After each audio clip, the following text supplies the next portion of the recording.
Ce programme vous est offert par la SENSAP, première institution publique en RDC certifiée ISO 9001.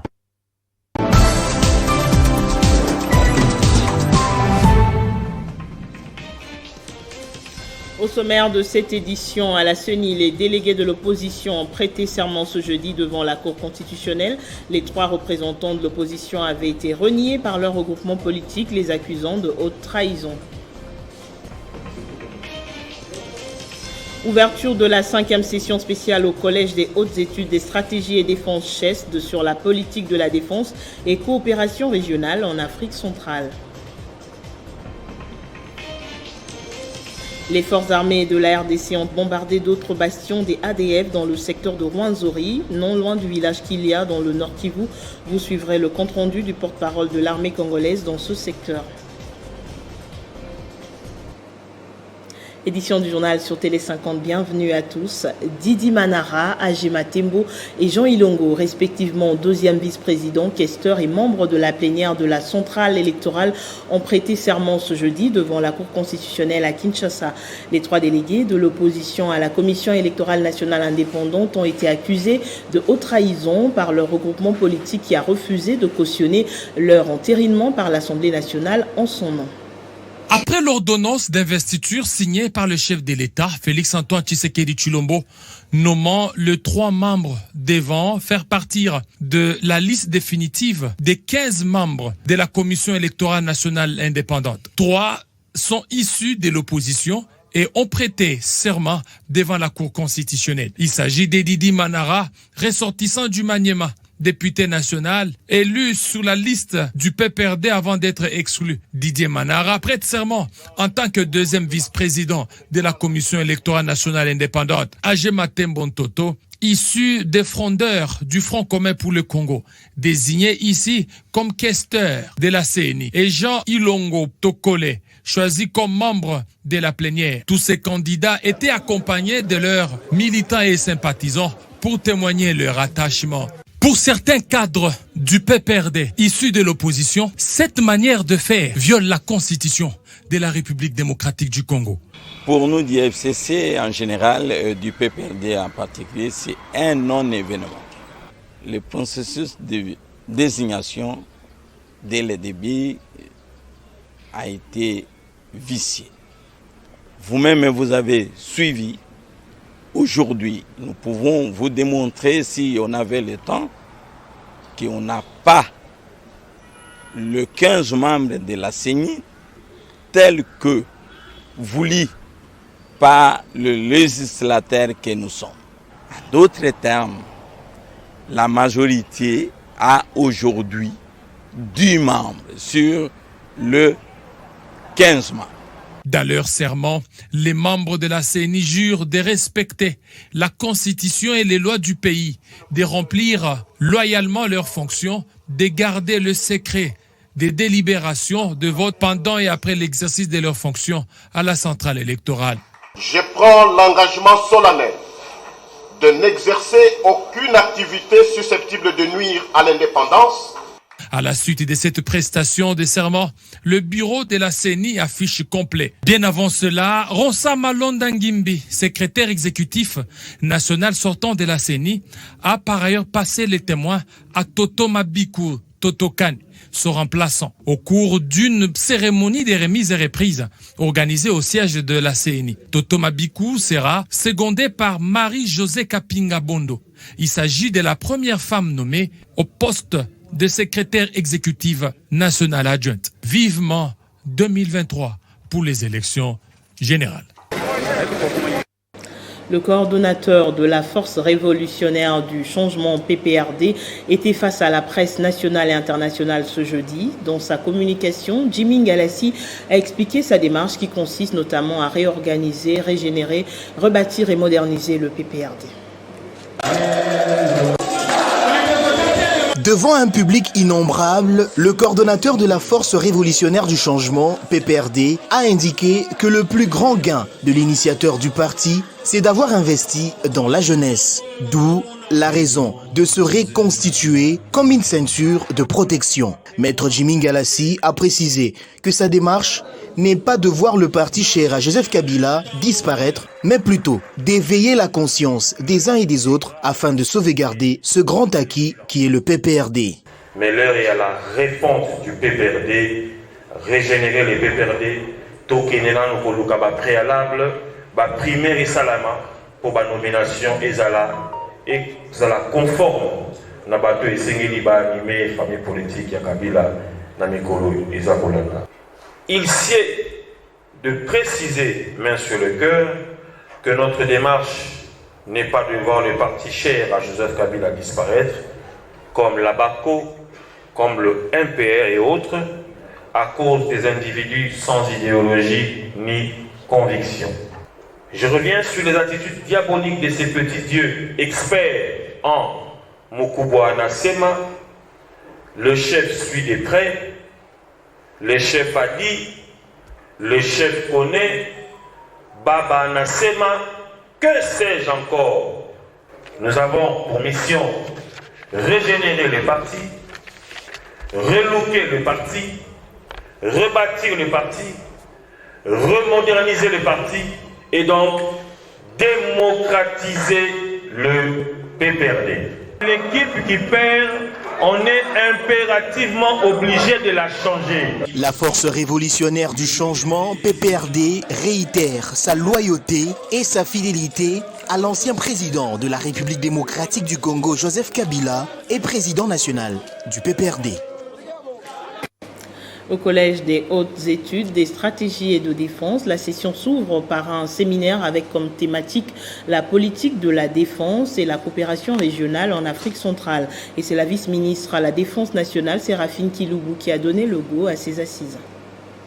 Avant de placer quelques mots sur le séminaire, je voudrais brièvement présenter le Collège des hautes études de stratégie et de défense.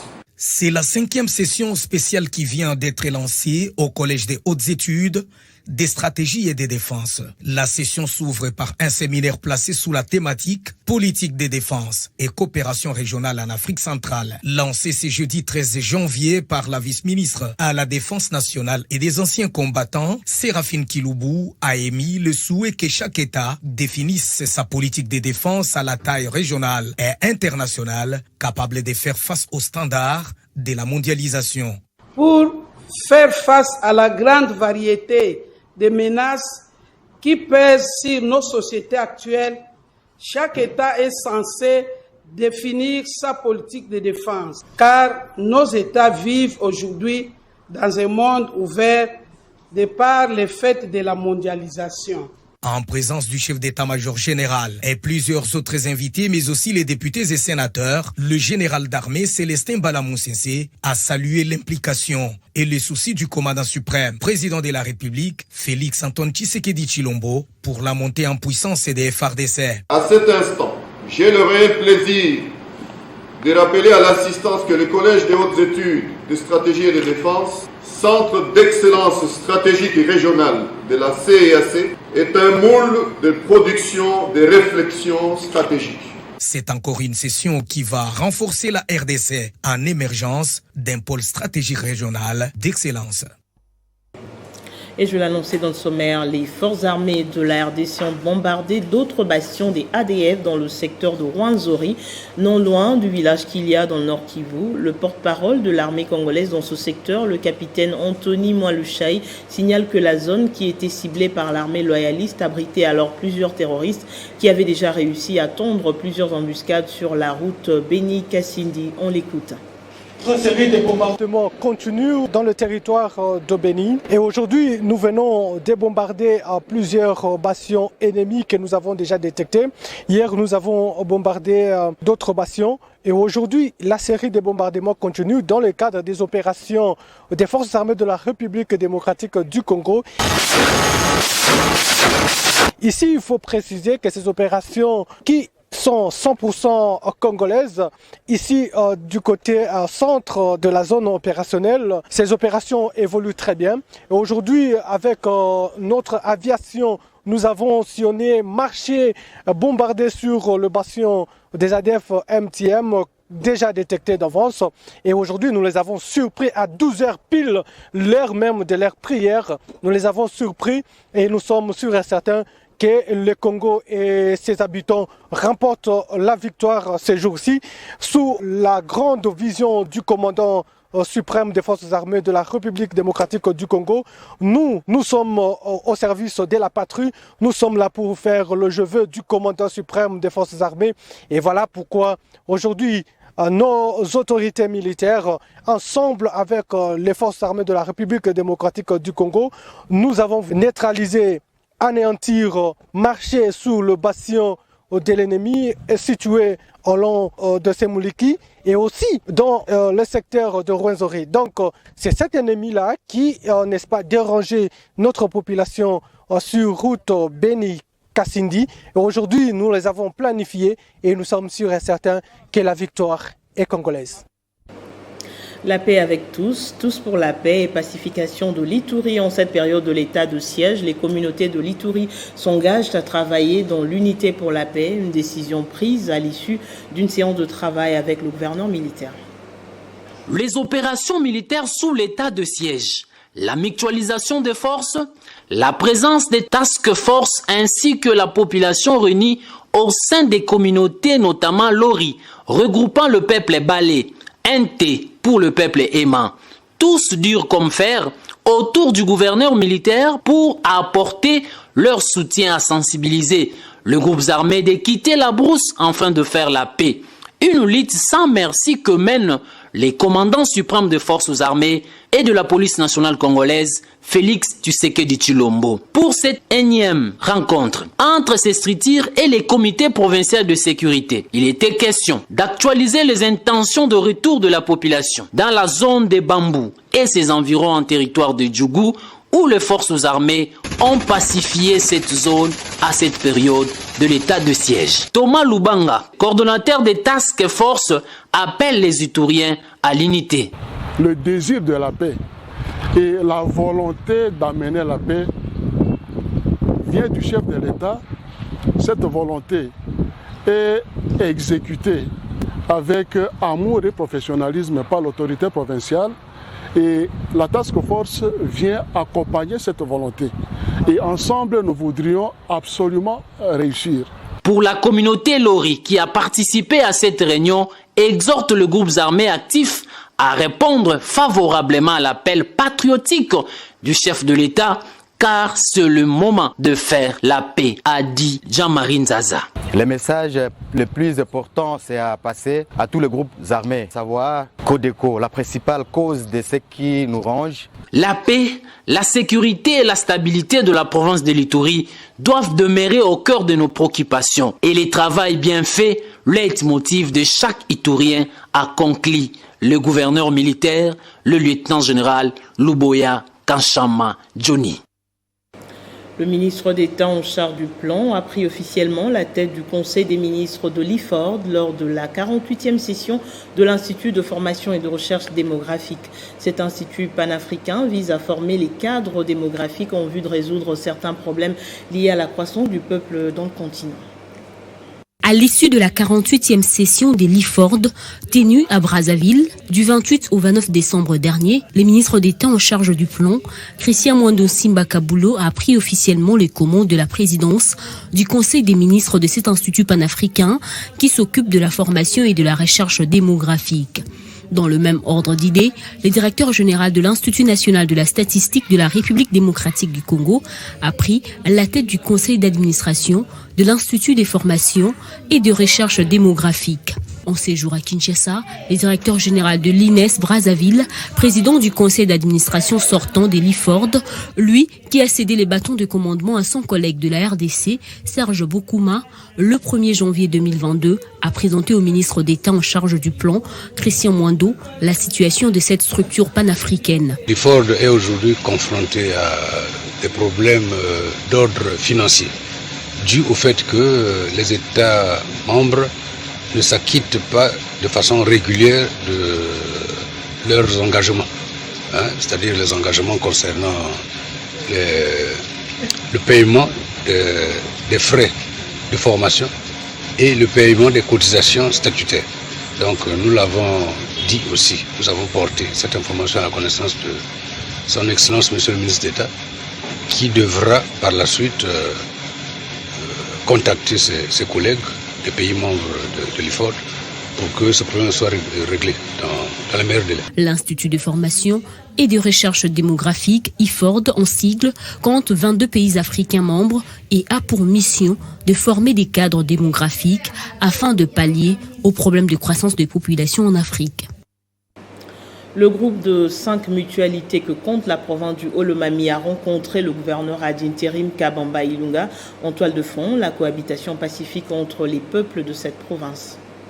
Si vous nous voyez ce soir dans l'enceinte du gouvernorat, c'est par rapport à certaines situations qui se passent dans les territoires entre frères. Et nous sommes contents parce que les Haut-Lomami, nous parlons la même langue. Tous nous sommes Luba et nous ne devons pas avoir de problèmes puisque nous sommes un.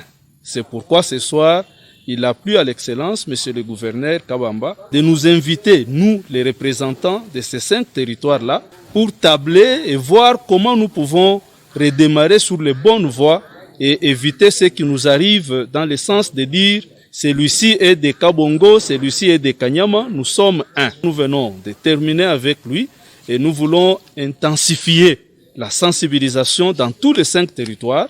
Selon les propositions que nous venons d'arrêter tous, nous devons passer dans tous les 5 territoires avec les membres de tous les 5 territoires pour essayer de parler avec nos frères.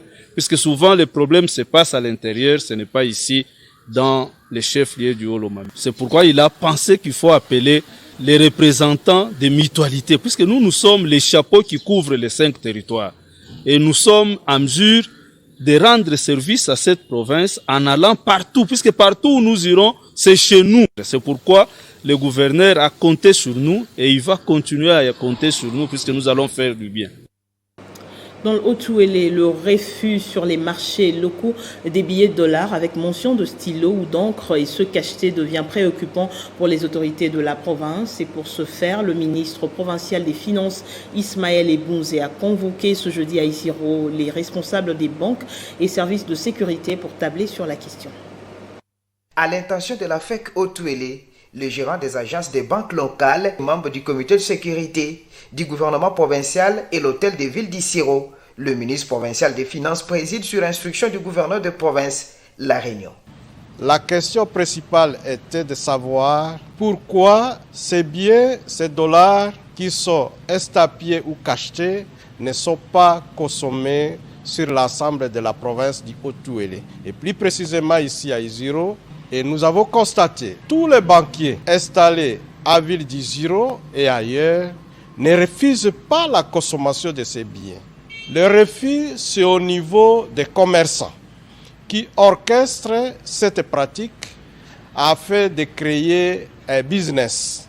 Nous allons mettre fin à cette pratique pour que toute la population consomme ces billets comme ça se passe ailleurs.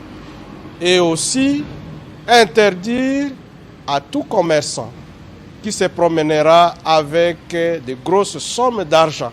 La promenade qui est interdite par la Banque centrale. Son Excellence, Monsieur le gouverneur de province, va signer un communiqué demandant la consommation de ces billets estampillés ou cachetés par tous les commerçants, toutes les banques installées à province du Haut-Ouélé.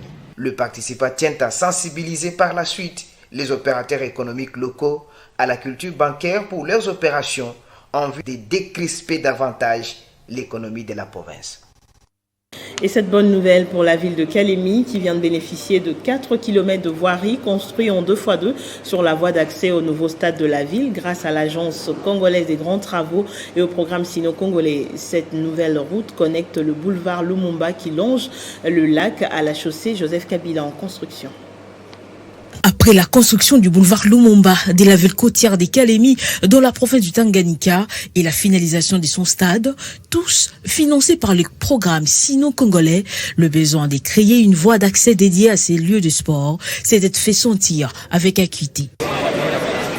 L'Agence congolaise des grands travaux avec les autorités provinciales ont ainsi pensé à cette bretelle qui connaîtra le boulevard Lumumba au boulevard Joseph Kabila qui lui-même mènera jusqu'au stade. Longue d'environ 2 km, cette bretelle dont la construction a commencé en 2019 est une chaussée de 2 fois 2 voies avec un niveau de part et d'autre avec des passages sous route pour la traversée des eaux, séparateur central, bordure et trottoir, des part et d'autre, des entrées parcellaires, une signalisation verticale et celle horizontale. C'est donc une route bien bitumée et très bien aménagée qui apporte un plus dans la circulation à Kalemi, car drainant le trafic arrivant des Kichanga vers la Haute-Ville. La réception provisoire de cet ouvrage intervient en début de cette année 2022 par l'Office des voiries et drainage qui faisait l'équipe avec la mission de contrôle de l'Agence congolaise des grands travaux, maître d'ouvrage délégué du ministère des Infrastructures et Travaux publics sur ces projets. À l'issue de l'inspection de l'ensemble des travaux réalisés, quelques réserves ont été émises par l'équipe des réceptions. C'est notamment le cas des stagnations. Pour rappel, ces travaux ont coûté 5 500 000 $ issus du programme sino-congolais. Le vœu des autorités de la population des Kalemi est de voir cette bretelle qui fait la valeur du lotissement Kainda être secondée par 2 autres routes. L'actrice féministe militante américaine Ashley Judd s'engage à faire de la protection des bonobos sa priorité en vue de lutter contre toute forme de menace liée à la déforestation et à la perte de leur habitat. Elle l'a dit au cours d'un point de presse organisé à Kinshasa en présence du directeur général ad intérim de l'ICCN, Olivier Moucheté. La RDC regorge énormément de richesses en biodiversité constituée de plusieurs espèces rares. Parmi ces potentiels naturels, l'on compte également la présence du bonobo, une espèce qui fait malheureusement l'objet des menaces. Pour Ashley Judd, actrice militante féministe américaine, il est plus que jamais temps de protéger cette richesse qu'on ne retrouve qu'en RDC. Les bonobos sont nos plus proches cousins avec les chimpanzés. Cela signifie que pour les bonobos et les chimpanzés, nous sommes également leurs plus proches cousins. Ce n'est pas le gorille. Nous avons donc le devoir de les protéger, car ils ne font partie de notre famille plus proche. Nous partageons avec plus de 9-8% de notre ADN. Ils vivent uniquement ici au Congo. Et donc uniquement le Congo peut prendre soin d'eux et protéger leur habitat pour assurer leur survie. Présent à cette conférence, le directeur général intérimaire de l'ICCN se dit très honoré par la visite de cette grande personnalité internationale. C'est très important d'avoir des personnalités comme vous qui viennent se rendre compte de la réalité opérationnelle sur le terrain, parce que les choses sont encore difficiles. You will go in a remote area. Madame Ashley Judd va aller dans une région très isolée. C'est difficile d'aller là-bas. Les conditions de vie là-bas sont très difficiles. Et c'est très intéressant pour nous d'avoir des personnalités comme ça qui se déplacent depuis des régions du monde plus confortables, disons, pour venir se rendre compte par elles-mêmes de la réalité opérationnelle sur le terrain. Ashley Judd et Kinshasa sur invitation de DCI, le Bonobo Congo Initiative, un projet qui va l'amener à effectuer dans quelques jours une descente dans le fin fond de la forêt équatoriale afin de palper du doigt les réalités des bonobos. Le fondement de la cotisation due à l'Institut national de préparation professionnelle et la procédure de recouvrement, c'est le thème débattu par le directeur général de l'INPP au cours d'une scientifique promo forte organisée par la promotion 99-2000 de la faculté de droit de Kinshasa. Et pour l'orateur du jour, la cotisation due à l'INPP est une charge qui revient à l'employeur et non à l'INPP. Patrick Kayembe Sompi a eu le mot juste pour expliquer l'ensemble du texte juridique à ses interlocuteurs. Ceci dans l'optique de les stimuler à mieux connaître les droits de son établissement en matière de ce qui lui est dû comme cotisation patronale. Dans sa casquette de juriste, le directeur général par intérim de l'Institut national pour la préparation professionnelle a rappelé que la cotisation due à l'INPP n'est pas une faveur, mais plutôt un droit reconnu à cet institut. Le conseil d'administration du LPP est une formelle tripartite. il y a les employés qui sont représentés par l'ANEP, par l'État plutôt. Les privés sont représentés par la FEC et les syndicats. Simplement, pour constater effectivement que cet effort d'amélioration de la main-d'œuvre est effectivement vrai. Ces cotisations tirent vie et force aux différents textes qui créent l'INPP. Généralement, les employés ici chez nous, ils retiennent l'INPP, ils retiennent la CNCS, ils retiennent l'impôt sur la rémunération du travailleur. Mais l'INPP, nous, les textes, nous recommandent à ce que l'employeur paye seulement la quotité. La cérémonie se clôture en toute beauté par la remise des brevets aux participants. Chose promise, chose due. Lors de sa dernière visite à Lubumbashi, le ministre de la Recherche scientifique et innovation technologique avait constaté la vétusté des matériels de laboratoire du Centre de recherche agroalimentaire. Et 4 mois seulement après, Joseph Mpanda a doté cette institution d'un nouveau matériel. Regardez. Lors de son dernier passage à Lubumbashi dans le Haut-Katanga, les ministres de la Recherche scientifique et innovation technologique avaient visité les centres de la recherche agroalimentaire et avaient constaté la vétusté du matériel des laboratoires et certains équipements datent d'il y a 35 ans. Joseph Mpanda Kabangu avait pris la résolution de doter cette institution étatique d'un nouveau matériel, dernière technologie. Chose promise, chose due. 4 mois après, le ministre Mpanda s'est illustré par le pragmatisme. Ce mercredi 12 janvier 2022, le directeur général des CRA, le professeur Gilles Nkoulou, a présenté ces nouveaux équipements à la grande satisfaction des agents. Je suis dans une joie profonde. Je suis au CRA depuis bientôt 33 ans. Et de tout ce temps que je suis resté au CRA, il y a eu de vieux appareils que nous avons acquis du temps où nous avions la coopération avec l'ODT. Mais ça, c'est une première. Il faut dire que le CRA va renaître de ses cendres. Le numéro 1 du CRA n'a pas caché tout son sentiment de gratitude. Il faut dire que c'est vraiment un sentiment de joie, de fierté. Ça fait plus de 40 ans que le CRA n'a plus reçu du matériel du tout. Le CRA se battait avec le matériel acquis dans les années 70. C'est ici le lieu de remercier une fois de plus le chef de l'État, son Excellence Félix Antoine Tshisekedi, pour sa vision. Et nous remercions également le ministre Joseph Mpanda pour son dynamisme.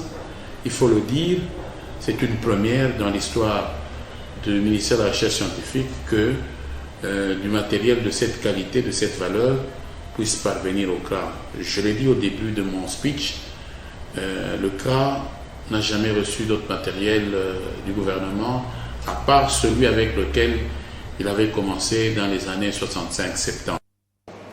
Un certain nombre de députés nationaux et provinciaux élus de Lubumbashi dans le Haut-Katanga ont décidé de s'associer à l'AFBC, parti cher au Dr Nana Ilunga Nkoulou, pour demander la libération du pasteur Daniel Ngoï-Mulunda, ancien président de la CENI. C'est une forte délégation constituée des députés nationaux et provinciaux qui a été voir le maire de la ville de Lubumbashi, Guilain Robert Lubaba Boulouma, dans la province du Haut-Katanga, ce jeudi 13 janvier 2022, afin de lui annoncer leur participation à la marche initiée par l'AFBC du docteur Nene Ilunga Nkoulou, qui exige bien entendu la libération sans condition du pasteur Daniel Ngoï-Mulunda. Cette année, les kabylistes, toutes tendances confondues, ont jugé bon de célébrer la journée de musée en l'église nouvelle, église méthodiste du pasteur Mulunda, ce dimanche à 10h. À l'initiative donc du parti politique AFBC, qui a demandé à tous ceux-là qui avaient le cœur à la paix et qui étaient donc épris de paix, de venir l'accompagner pour demander une clémence auprès du chef de l'État pour que finalement la mesure d'incarcération du pasteur soit levée. Unis tous comme un seul homme pour la libération de l'ancien président de la Commission électorale nationale indépendante, les honorables députés Kaozi Bin Malisawa, Mathieu Kassonka et Pablo Ngwej, avec le président fédéral de l'Alliance de force pour le bien-être de Congolais au Katanga, Delphin Kikanka, qui confirme justement la marche prévue ce mardi 18 janvier 2022. Il y aura une marche le 18. Donc ça sera mardi le 18, pour soutenir justement cette levée d'incarcération du pasteur Mulunda. Le lieu de rassemblement sera la place Forest au niveau de Kassavubu et Kabalo. Et la marche est prévue mardi le 18 en matinée. Il faut dire que les élus du peuple ont clôturé leur journée aux obsèques de Feu Kalenga, mère biologique du général Séguin Séguélois, inspecteur provincial de la police d'Ituri. Fin de ce journal, place au rappel des principaux titres. À la CENI, les délégués de l'opposition ont prêté serment ce jeudi devant la Cour constitutionnelle. Les 3 représentants de l'opposition avaient été reniés par leur regroupement politique, les accusant de haute trahison. Ouverture de la 5e session spéciale au Collège des hautes études et stratégie et défense CHESD sur la politique de la défense et coopération régionale en Afrique centrale. Les forces armées de la RDC ont bombardé d'autres bastions des ADF dans le secteur de Rwenzori, non loin du village Kilia dans le Nord Kivu. Vous avez suivi le compte-rendu du porte-parole de l'armée congolaise dans ce secteur. Merci à tous de votre attention. Le prochain journal, c'est dans moins d'1 heure. D'ici là, portez-vous bien.